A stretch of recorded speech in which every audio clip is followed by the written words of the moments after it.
ഈ golden pothos കുറേ നാളായി അവിടെ ഞാൻ ശ്രദ്ധിക്കാതെ ഇങ്ങനെ ഇരിക്കണം. അപ്പോൾ അതിനെ ഒന്ന് റിപ്പോർട്ട് ചെയ്യാമെന്ന് വിചാരിച്ചു. അപ്പം അതിന് വേണ്ടിയിട്ട് ഒരു സ്റ്റിക്ക് ഞാൻ വാങ്ങിയിട്ടുണ്ടായിരുന്നു. അപ്പോൾ അത് ഒരു ചട്ടിയിൽ ആദ്യം കരിയിലയാണ് ഞാൻ ആദ്യം ഇടുക. അപ്പോൾ അതിൻ്റെ നടുവിൽ ഈ സ്റ്റിക്ക് വെച്ചിട്ട് കുറേശ്ശെ മണ്ണിട്ട് കൊടുത്തു. ഞാനെപ്പോഴും നടുമ്പോൾ ചട്ടിയുടെ അടിയിൽ ആദ്യം കരിയിലയാണ് കേട്ടോ ഇടുക. അതിനുശേഷം പോട്ടിംഗ് മിക്സ്ചർ ഇട്ട് കൊടുക്കും.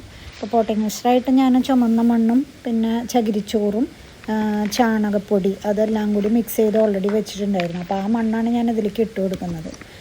നല്ല വേരൊക്കെയുള്ള പോത്തോസായിരുന്നു. അപ്പോൾ അത് വെച്ചിട്ട് 2 സൈഡിലായിട്ട് വെച്ചിട്ട് അതിൻ്റെ ചുറ്റും മണ്ണിട്ട് കൊടുത്ത് ഉറപ്പിക്കണം.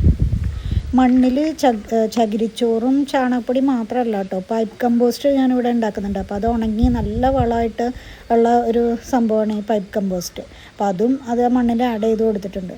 അപ്പോൾ നമുക്കതിനെ അതിൽ വെച്ചിട്ട് ഞാൻ പിന്നെ ഒന്ന് കെട്ടിക്കൊടുത്തു, അല്ലാണ്ട് ഇത് ഉറച്ച് നിൽക്കില്ല. ഇനി അതിൽ വേര് പിടിച്ച് കഴിഞ്ഞാൽ പിന്നെ അതിനനുസരിച്ച് അതിൻ്റെ സൈഡൊക്കെ കട്ട് ചെയ്ത് കൊടുത്ത് നല്ല ഭംഗിയാക്കി എടുക്കാൻ പറ്റും. അപ്പോൾ ഇന്നത്തെ പണി ഇതായിരുന്നു, പോത്തോസ് റീപ്ലാന്റ്. ഇനിയും കുറച്ച് ചെടികൾ ശ്രദ്ധിക്കാതെ ഇങ്ങനെ നിൽക്കുന്നുണ്ട്. അപ്പോൾ അതിനെയൊക്കെ നമുക്ക് പിന്നീട് റിപ്പോർട്ട് ചെയ്യാം.